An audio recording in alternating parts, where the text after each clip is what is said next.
మరి రైతులపై కేసుల ఉపసంహరణ, రైతు సంఘాల నేతలతో చర్చల్లో కేంద్ర మంత్రుల అంగీకారం, నేటి రైతుల చెలో ఢిల్లీ యాత్రను ఆపేందుకు కేంద్రం చివరి యత్నం చేస్తుంది అని చెప్పేసి ఒక వార్త చూస్తున్నాం. నిన్న జరిగినటువంటి సమావేశం ఏదైతే ఉందో బీజేపీ పార్టీ ముఖ్యంగా నరేంద్ర మోడీతో రైతు సంఘాల నాయకులు చేపట్టినటువంటి చర్చలు ఏవైతే ఉన్నాయో ఆ చర్చల్లో కనీస మద్దతు ధర చట్టం చేయాలనే ప్రధాన డిమాండ్తో వాళ్ళు ధర్నాకి పిలుపునిస్తే వాళ్ళ మీద పెట్టినటువంటి కేసులు మొత్తం ఉపసంహరిస్తామని చెప్పేసి బీజేపీ వాటిని మభ్యపెట్టడం ప్రయత్నం చేస్తున్నట్టుగా తెలుస్తోంది. అసలు కేసులు సంహరించకపోయినా కూడా వాళ్ళు మళ్ళీ ఒకసారి కోర్టు చుట్టూ తిరగడానికి వాళ్ళకు ఓపిక ఉంటుంది. కానీ వాళ్ళకి కావాల్సింది గిట్టుబాటు ధర. ఈరోజు రాష్ట్ర ప్రభుత్వాలైనా కేంద్ర ప్రభుత్వం అయినా ఏ రాష్ట్రాల్లో అయినా రైతులకు మద్దతు ధర లేకపోవడంతో మీరిచ్చేటువంటి రైతు బంధు కానీ మీరిచ్చేటువంటి ఏది కానీ రైతు రుణమాఫీ కానీ వాళ్ళ ప్రాణాలను కాపాడతలేవు. నిన్న మన అసెంబ్లీలో తెలంగాణ అసెంబ్లీలో కూడా మంత్రి సీతక్క మాట్లాడుతూ ఏమన్నది, 100 ఎకరాలు ఉన్న వాళ్ళే రైతు బంధుని మొత్తం కడుపులు నింపుకున్నారు తప్ప ఎవ్వరికి ఈ రైతు బంధు వల్ల ఉపయోగం కాలేదు. పేద రైతులకు కౌలు రైతులకు అసలు భూములు లేనటువంటి ప్రజలకు రైతు బంధు వల్ల ఎలాంటి ఉపయోగం లేదు. 100 ఎకరాలు 1000 ఎకరాలు అని ఎవడైతే వాని కోసమే రైతు బంధు తీసుకొచ్చిండు. ఈరోజు కేసీఆర్ కుటుంబంతో పాటు తెలంగాణ రాష్ట్ర వ్యాప్తంగా మల్లారెడ్డి కానీ ఎవరోళ్ళు కానీ ఎన్ని వేల ఎకరాలని వాళ్ళకు పడ్డటువంటి రైతు బంధు ఏంది అనేది ఒకసారి లెక్క తీస్తే బాగుంటుంది అన్నట్టుగా మాట్లాడినటువంటి సీతక్క మాటలు ఏవైతున్నాయో అవే తెలంగాణ కాదు దేశవ్యాప్తంగా ఉన్నాయి. రైతు బంధు రైతు రుణమాఫీ కాదు, కావాల్సింది ఏకైక గిట్టుబాటు ధర. వాళ్ళు పండించినటువంటి పంటకు కావాల్సినటువంటి ధర కనుక వాళ్ళకి కేటాయిస్తే తప్పకుండా వాళ్ళ జీవితాలు బాగుపడతాయి. పంట అమ్ముకునేటువంటి కౌలు రైతులకు కానీ మిగతా వాళ్ళకి కానీ మీరు విత్తనాలను ఉచితంగా ఇవ్వండి, ఎరువులు ఉచితంగా ఇవ్వండి, గిట్టుబాటు ధర కల్పించండి. మేము మొదటి నుండి చెప్తున్న అంశాలు ఈ 3. విత్తనాలు ఫ్రీగా ఇవ్వండి, ఎరువులు ఫ్రీగా ఇవ్వండి, గిట్టుబాటు ధర కల్పించండి. ఈ 3 చేసిన తర్వాత అసలు రైతులకు రుణాలు ఎత్తుకునేటువంటి అవసరం రాదు, రైతులకు రుణాలు ఇవ్వాల్సిన అవసరం లేదు, ఆ రుణమాఫీ ఇవ్వాల్సిన అవసరం మీకు ఉండదు.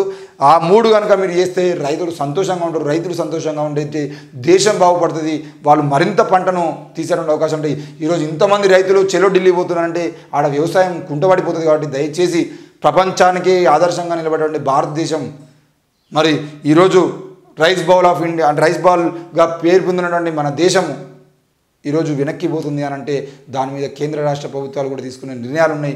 దయచేసి ఇప్పటికైనా తెలంగాణ రాష్ట్ర వ్యాప్తంగా కాదు దేశవ్యాప్తంగా రైతులకు సంబంధించిన విషయంలో మరి జాగ్రత్తలు తీసుకోవాల్సిన అవసరం ఉంది.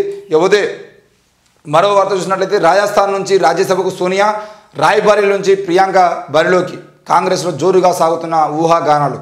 మొత్తానికైతే తెలంగాణ నుంచి రాజ్యసభకు పంపించడానికి మేము సిద్ధంగా ఉన్నామని చెప్పేసి రేవంత్ రెడ్డి ప్రభుత్వం చెప్పిన తర్వాత మరి రాజ్యసభకు సోనియా గాంధీ గారు పోతున్నారు. రాయ్బరేలీ అంటే ఇంతకుముందు సోనియా గాంధీ నియోజకవర్గంగా ఉన్నటువంటి రాయ్బరేలీ నుంచి ప్రియాంక గాంధీ గారిని పోటీలో దింపాలని ప్రయత్నం జరుగుతున్నట్టుగా వార్తలు వినబడుతున్నాయి. ఒకవేళ ప్రియాంక గాంధీ రాయ్బరేలీ నుంచి పోటీలో దిగుతుంది అని కన్ఫర్మ్ అయితే మాత్రం తప్పకుండా సోనియా గాంధీ తెలంగాణ నుంచి రాజ్యసభకు పోయేటువంటి అవకాశాలు ఉంటాయి. మరి రాజ్యసభకు తెలంగాణ నుంచి సోనియా పోతే తెలంగాణ రాష్ట్రానికి సంబంధించిన విషయంలో ఒకవేళ రానున్న రోజుల్లో కాంగ్రెస్ పార్టీ కనుక ప్రధాన ప్రతిపక్షంలో లేదంటే అధికార పక్షంలోకి వచ్చినా కూడా తప్పకుండా తెలంగాణ రాష్ట్రం అనేది దేశంలో అంటే ఈరోజు రాయ్బరేలీ గురించి మనం అందరూ ఎట్లా మాట్లాడుకుంటున్నామో రేపటి రోజున కాంగ్రెస్ పార్టీ నుండి సోనియా గాంధీ ఏ నియోజకవర్గంలో అయితే రాజ్యసభ పోతుందో తప్పకుండా నియోజకవర్గం కూడా దేశవ్యాప్తంగా ఢిల్లీలో కూడా వార్తల్లో ఉండేటువంటి అవకాశాలు ఉంటాయి. అప్పుడు తెలంగాణకు గొప్ప పేరు వస్తుంది, తెలంగాణలో కూడా అభివృద్ధి పెరుగుతుంది. ఆమె రాజ్యసభకు సభ్యురాలుగా అయిన తర్వాత కనీసం ఎన్నిసార్లు వచ్చిపోయినా కూడా అన్నిసార్లు నియోజకవర్గం వస్తూ ఉంటే ఆ నియోజకవర్గ అభివృద్ధి కూడా పెరుగుతున్న కోణంలో చూస్తున్నారు. మరి ఏది ఏమైనా కూడా తెలంగాణకు సంబంధించిన విషయంలో ఈరోజు వాళ్ళు తీసుకుంటున్న విషయాలు ఏవైతే ఉన్నాయో కాంగ్రెస్ పార్టీ మరి రాజ్యసభకు సోనియా గాంధీ గారిని పంపించడం అనేది మీ వ్యక్తిగతం. కానీ అదే విషయంలో మరి సోనియా గాంధీ మీద చూపిస్తున్నటువంటి ప్రేమ ఈ తెలంగాణ రాష్ట్రంలో ఉన్నటువంటి తెలంగాణ ఉద్యమకారుల మీద కూడా చూపించాల్సిన అవసరం ఉంది.